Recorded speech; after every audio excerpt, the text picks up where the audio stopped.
台風7号は猛烈な風を伴って明日東海地方に上陸する恐れがあります。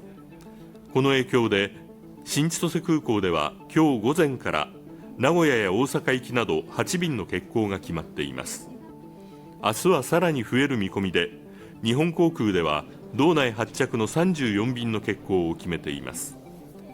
空港はお盆休みを道内で過ごし、早めに帰ろうとする家族連れなどで混雑しています。明日帰る予定だったんですけど、急遽今日に変えました。台風が大阪に来てるので。欠航便はさらに増える恐れがあります。最新情報を確認してください。